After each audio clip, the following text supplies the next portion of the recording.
on my tombstone, I'm going to be the Drake tattoo Simpsons guy. You know what I mean? It's like, yeah. But like, I don't know. It's like, that's the way that people consume stuff too. So. Hey, what's up, Franz? Hey, how's it going? I'm doing well. How are you? Oh, pretty good. I appreciate you doing this. Thank you so much. No problem. My name is Adam, and this is about you and really your journey in music. Obviously, you have a huge career in tattooing, but I want to talk to you about your music career. Totally. Cool. Awesome. So I guess first off, where were you born and raised? I was born in Hamilton, Ontario. And then shortly after, I think maybe like grade 1 or so, my parents moved to like Ridgeway, Fort Erie, Ontario area, which is about an hour from Hamilton. Okay, I was going to ask you how the distance from there. About an hour, you say? Yeah, it's about an hour. Okay. And what about music? Did you come from a musical household at all? My dad played the piano when I was younger, and like it was one of those things that we not had to do, but it was, I don't know, kind of like when I was younger, I took piano lessons. That turned to saxophone, and then once I got to like, high school, I was just like, I just want to play guitar. Sure. Yeah, so it kind of elevated, and then going back, I wish I kind of stuck with piano a little longer, but it was still nice to have that in the roster a little bit. Oh yeah, definitely. That's funny. I don't really play any music at all. I mean, I can poorly play guitar, but that's one thing is like my dad and my sister can play piano really well, and I'm always like so jealous. They could just sit down and like play. I'm like, God, that sounds good. Yeah, that's what my dad was always just like sitting by the piano. He never took lessons. He could play by ear, hear a song and then just like play it. It was pretty cool. That is awesome.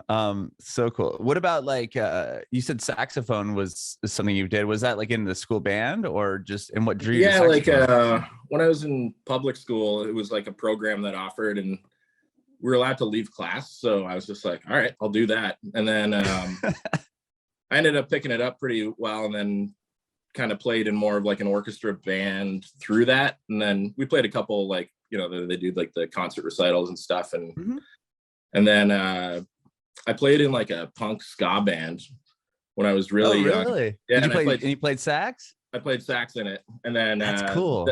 That quickly turned to guitar because I was seeing everyone else have fun with guitar. And I was like, man, I just want to do that. Yeah. Hung up the old sax. Hung it up. Do you feel like you can like keep some of those scale, like remember those scales and stuff from the saxophone and translate them onto guitar at all? It's been years since I picked up a saxophone. Actually, there's saxophone on our new record. I was gonna say, I think I did read that you had it on the new record. Was it kind of pulled from there?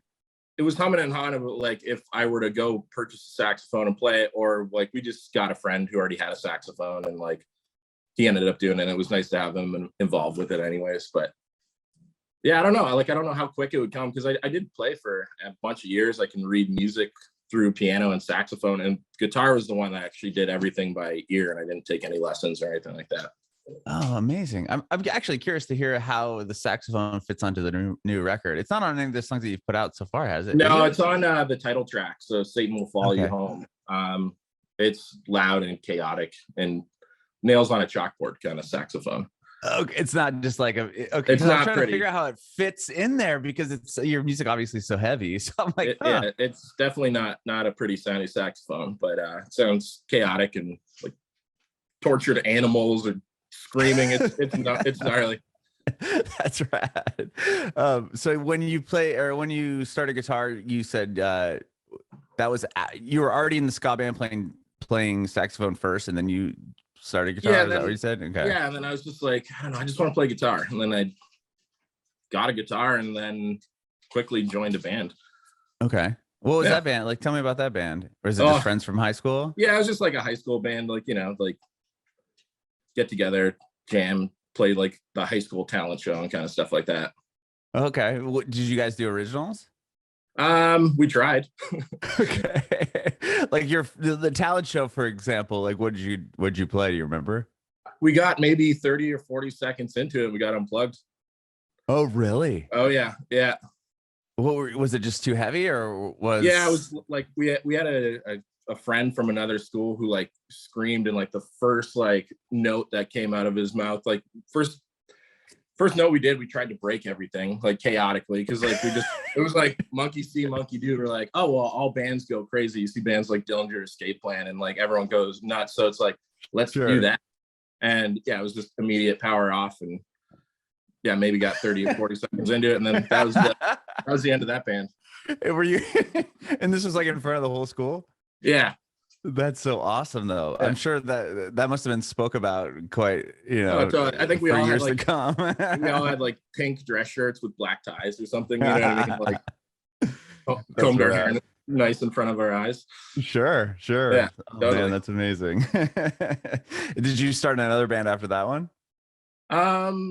Yeah, like just jammed periodically in high school, and then I played in a band later in high school, and we played like the odd local show and stuff like that. And then I fell into tattooing really early, so once I kind of hit that stride, I was just like, all right, I want to focus on doing this.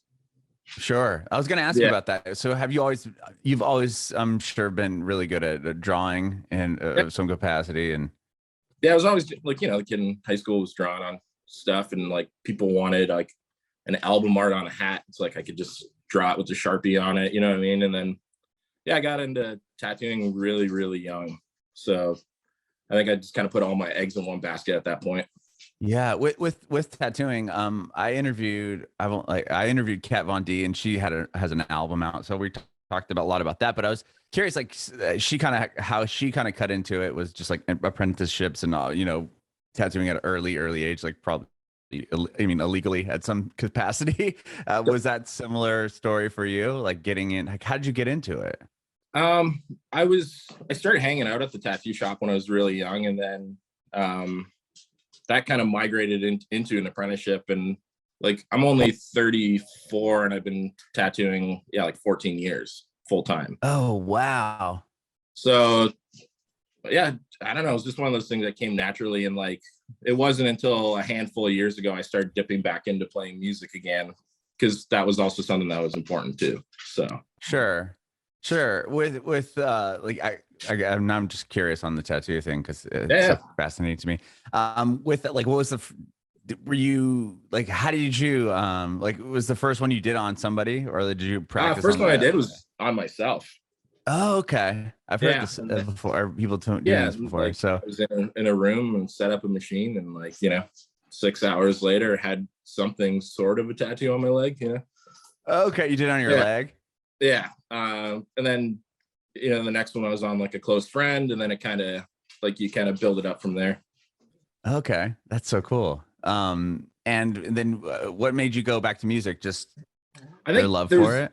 Yeah, just like the need of playing and like getting together with friends. And when I got into tattooing, I kind of like I broke up with in the relationship I was in. I quit the band that I was playing in, and I was just like, I just want to do this one thing. And then I felt like there was part of me that music is a big part of my life, so I needed to fulfill that bit of it, and I didn't want to deny it anymore. So before this current band, I was playing in another band that we kind of had like a short run, and then started playing in this band. Okay, so you're in another band prior to Get Tired. Okay. Yeah.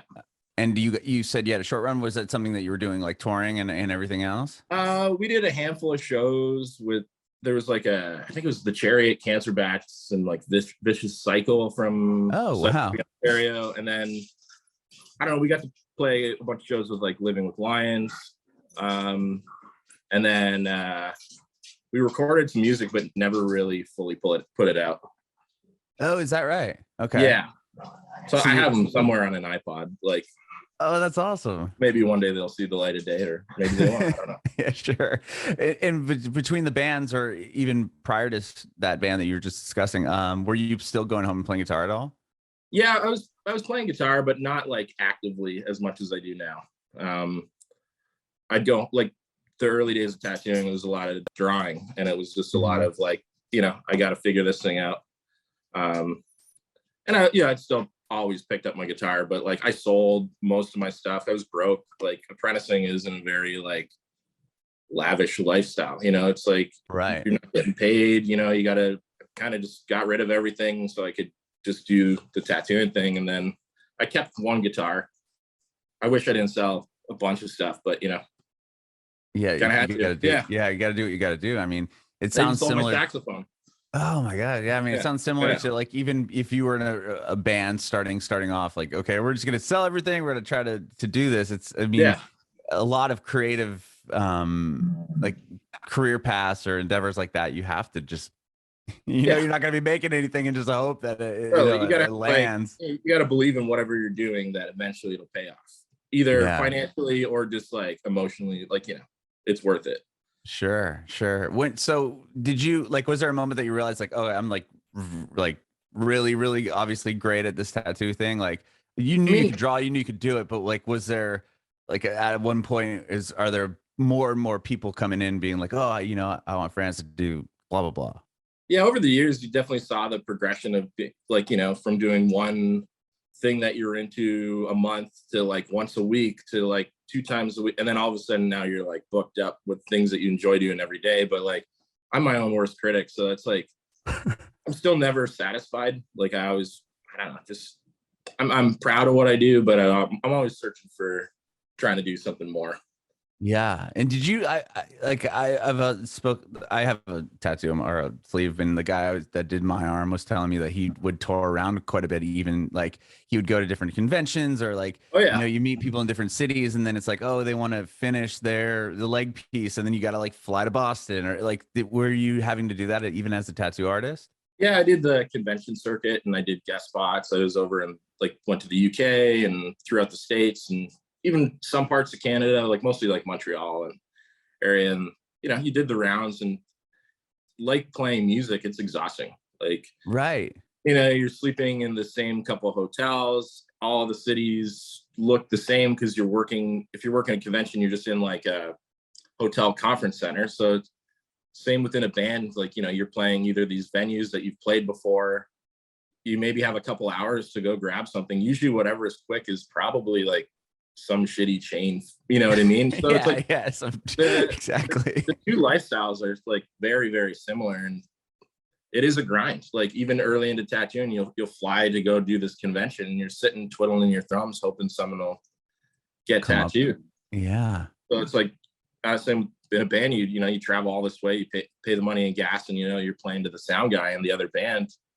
But then all of a sudden that turns to 10 people, and then all like you just are there one day, and now you're Right. booked up, and now you gotta. So I was kind of getting at. I mean, it's similar, Yeah. very similar Oh yeah. path to a musician in the sense that you are going around trying to just scrape by, and Yeah. eventually 10 people that get tattoos turns into 50, turns into 100, and like you said, you're now booked up. Yeah, and same with music. It's like the right person hears your song, that can snowball into like hundreds of people. And same with, you do a tattoo on someone for them, but the right person you can tattoo, that can be like the flip of the coin too. So it's the same with music. It's like you're writing a song for whoever, someone listening to in their basement or whatever, but if there's a bigger reach, it can happen in a couple days, it could happen weeks or months, but you just keep on putting the grind, and that's not the main focus of it anyways.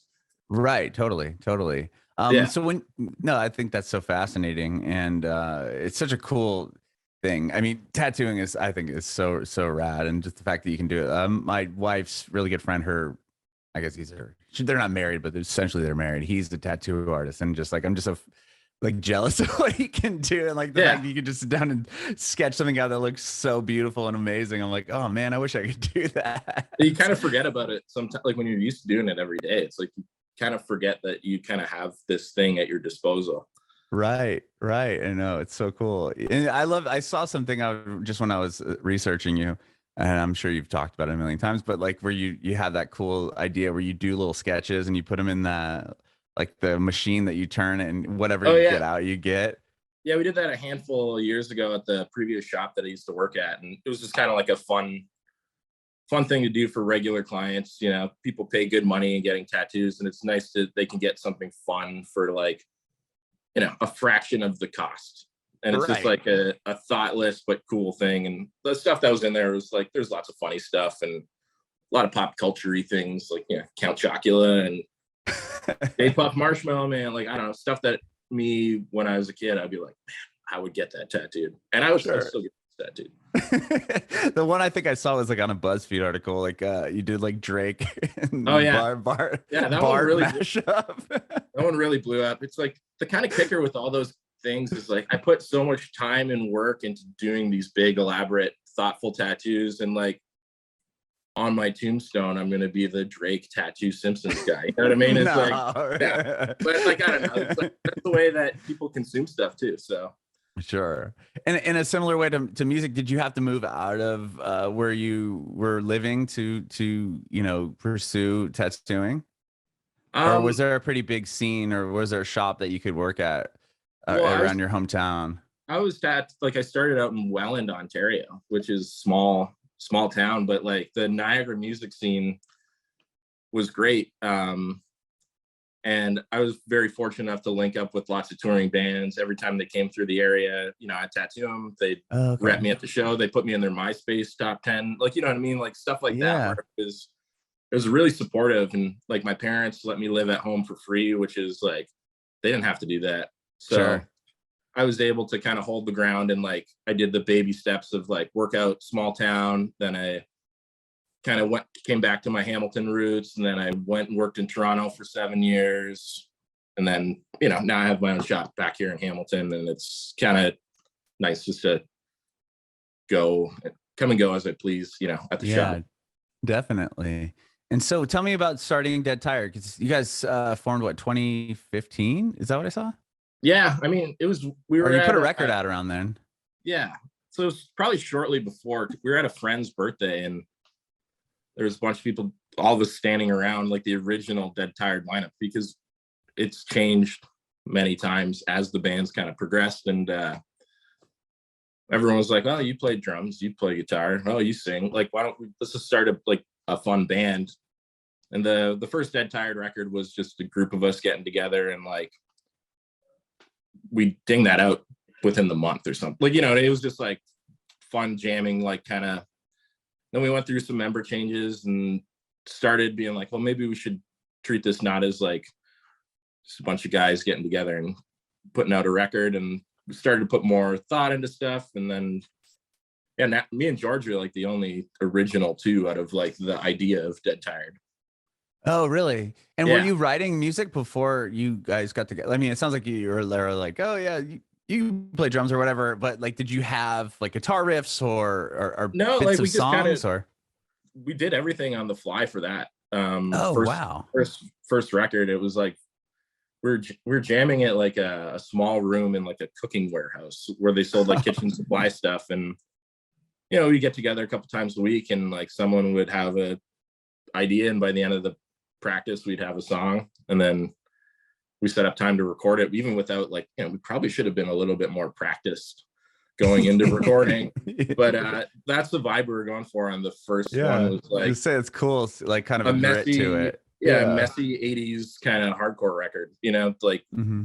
little to no thought put in it, but Sure. still, intentional. Yeah. Yeah, yeah. Well, how did you know? How did you meet George? Through tattooing?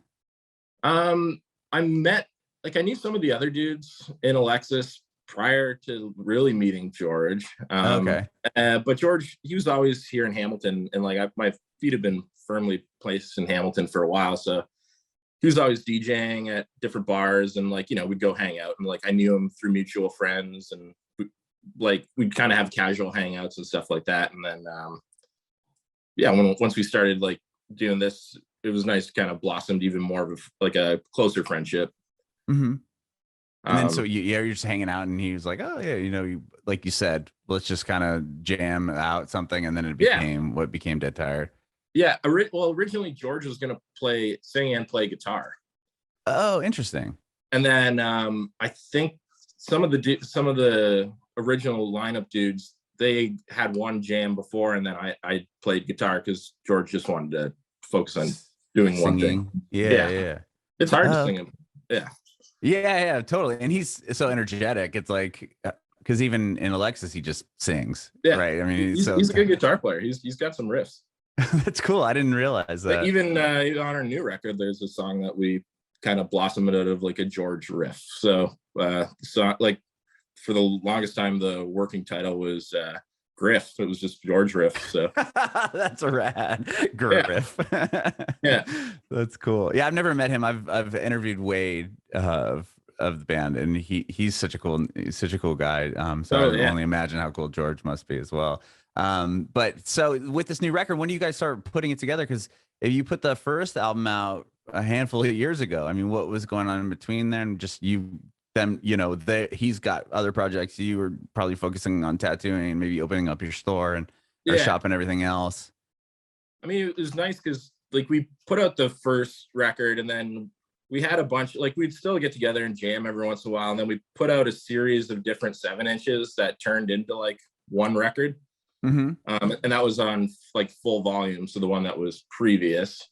Oh, sure. Okay. Yeah. Cause that was a collection of a bunch of those songs, right? And then kind of everyone got busy. It's like Alexa started playing shows again. I wanted to focus on opening the tattoo shop. So we kind of agreed. We played some shows like in 2019.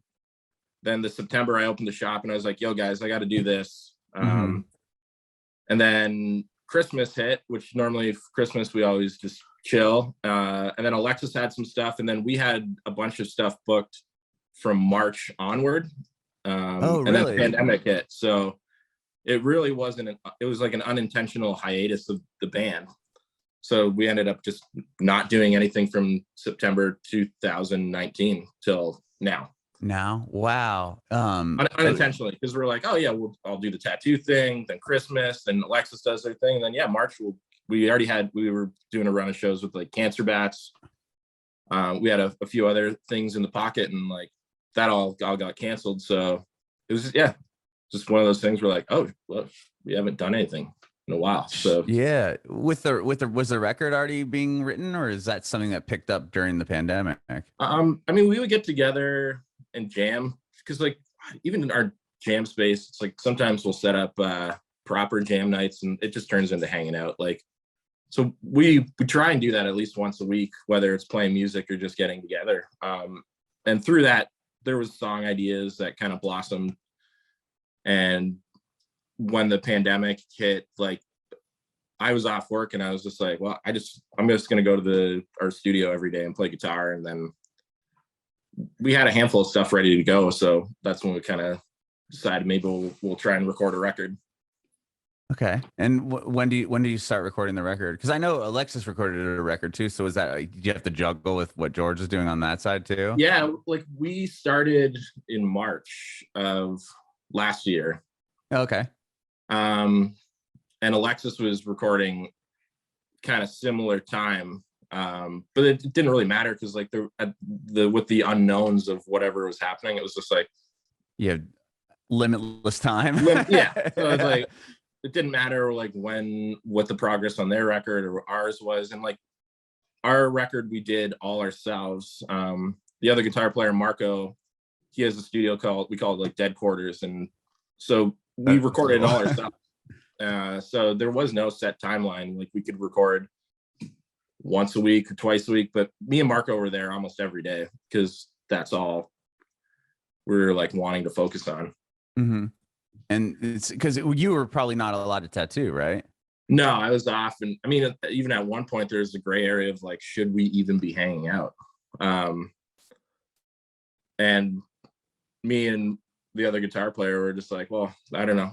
It's just the two of us. So like, yeah, we'll go to seen anyone anyway, probably. We'll go to the studio. And like, it felt weird. It felt like you were doing something wrong, but like playing music felt really good at the time. So I was like, I don't know. I'm not like one, I was like, well, I just want to do this. Like, it's almost like back to like a teenage sense of like, I don't know if I should be doing, we probably shouldn't be doing this, but that kind of makes it cool that we are doing this. Yeah. Yeah. You know what I mean? We'd be unlocking our studio and just be like looking around.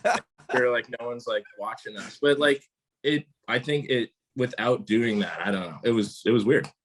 Yeah. So it was worth the trade-off. Sure. And then you got an amazing record out of it. I love the songs that you've put out so far. I was listening to them earlier today. Yeah. And you have a couple of videos too that you've put together. Yeah. Another video. And then there's another video that's going to be coming out with the release in a couple weeks too. Very cool. And I saw, okay, it's funny. You guys were in you guys were in a show, right? Yeah, the boys. The boys. And what's really bizarre about that is I have a 14-year-old and he was watching that show last night. Like he has just kind of, he's in season 2 now. I think that's when you guys are in it, right? Season 2. And we were at like the pool for our neighborhood and my neighbor was talking about the show and I'm like, oh my God, like, yeah, my son is watching that. Like he was watching it when I left and I never heard of it. And he's like, yeah, it's like the superhero and like show, blah, blah, blah. And I was like, oh yeah, I think Robert was watching that. And then I was reading about you guys and then you were on the show. It was like such this weird, like, full connection. Cool. Between like literally yesterday and today, like I've heard about the show 3 times. So now I have to go watch it. It's great. Tell me about being in that. And what was that experience like? It was a fun experience. Like actually when I was talking earlier, but when we played those shows in September, the director came to come see us. Really? And, yeah, we're playing in Canada. Is he from Canada as well? No, he's not. But we're playing at the Horseshoe. It's like a pretty well-known venue in Toronto, and great show. And I guess he heard about us via someone, and they were looking for like a crazy energetic band to like do the scene. So he came to basically scout us out to see us, and it was a wild show. Like show's packed, like fun, sweaty. We finished playing off the stage and he came up to me and he's like, hey man, so-and-so, I'd really like you to be on my show. And then I was just like, cool, man. Like just give me a sec, or here's my cell phone number. Text me in a couple days. Yeah. And sure enough, like he bought a record from us. He bought a shirt. And then a couple days later I get this text and then I was just like, oh shit, this is way cooler than this is going to be wild. It's going to be fun. So it just kind of. Did you know what show? Did he tell you like what show it was, and did you have any idea what he's talking about, or are you like, who's this guy? Not at first. Yeah. And then I got a text a couple. My phone lit up, and it's like an unknown number, and looked him up, and then I was like, oh yeah, cool. And then in the October is when we recorded it. That's rad. And you guys, did you play your own song on there? Yeah. Or like so I don't know what I haven't seen the scene, but now I know what episode and everything from what I was reading.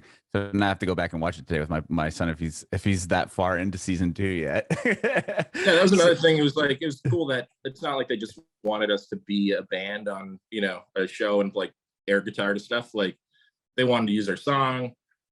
We sent them a couple songs and then they picked the one that they wanted, and then rather than using like the one that was on the record, because it's from the first record, we recorded like a live version of it. So then that way it's a different, more organic version of it, and it sounds like a live performance rather than like, you're shooting a music video and you're playing along to recorded tracks. Oh, wow. So when did you do the live version of the song? Quickly after they asked us. Like we recorded a version of Dead Tired, which is like the title track of the first Dead Tired record, and then Punks at the Gym. And that's the one that they ended up picking. So we gave them the 2 options, and we have those recordings somewhere. They're pretty cool. Like I actually enjoy those 2 recordings of those songs better than the recording on the record. The original? Wow. And you haven't released them though? Do you plan on releasing those? Put them up on like Bandcamp or something. Yeah, cool. That's cool. And you have a handful of shows coming up, right? You're doing a tour, and then you're also playing the Anti-Fest. Yeah, we're doing the Anti-Fest. It's hard right now with like George's Alexa schedule.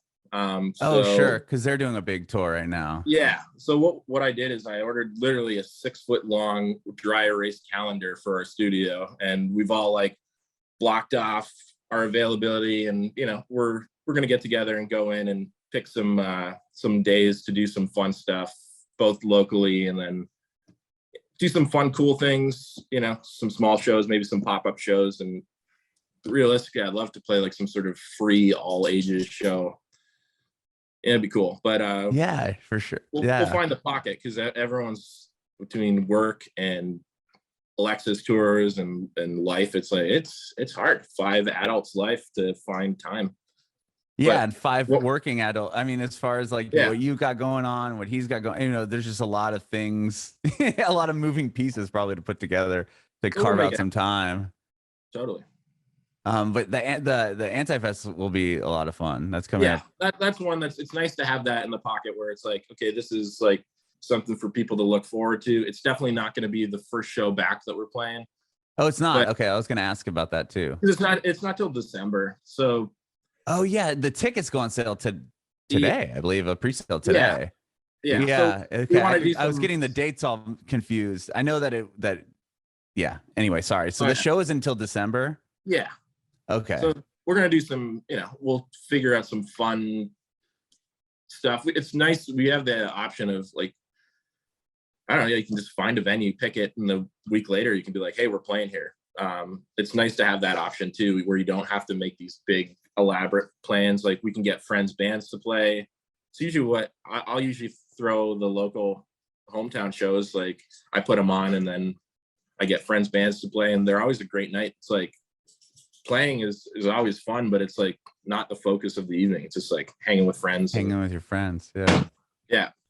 That's so cool. And I appreciate your time today, Franz. This has been awesome. Thank you so much. Great. Yeah, thank you so much for chatting. Yeah, I love the record. Like I said, I can't wait to hear the song that has the saxophone in it. Yeah, man. Like it gets pretty weird. It's like we kind of put out some songs that were a little bit more familiar to the Dead Tired Ear, and then the Domestic is a little bit of a curveball, like on it, and then the rest of the record's got some surprises on it. Yeah, I can't wait to hear it, man. That's such a. When I was reading about it, I'm like, I need to ask him. That doesn't make sense that there's a sax on this album. Oh yeah. That's killer. Well, I have one last question for you. I want to know if you have any advice for aspiring artists, whether that be artistic as far as drawing and maybe tattooing, or musician, or how that, like, if you just have any advice at all. I mean, we're all guilty of it when you start a band or you start becoming an artist. You pick people that you're so fixated on and who you would like to be. You're like, I want to be like that guy. I want to tattoo like that person, or I want to draw like that person, or I want to sound like that band. And then the more you let go is when you start finding a better curve for you. And that's immediately when I started finding success, is when I stopped fixating on what I wanted to be and just kind of was like, well, I'm just going to do what I do and what comes natural. And like, whether it's drawing or tattooing, or, if you're writing a guitar riff, and that's how you kind of start sculpting your look in art and your sound in music. And it's a constant like way of learning how to like just let go and do what comes natural. And I think the more that you do, the better you'll do it.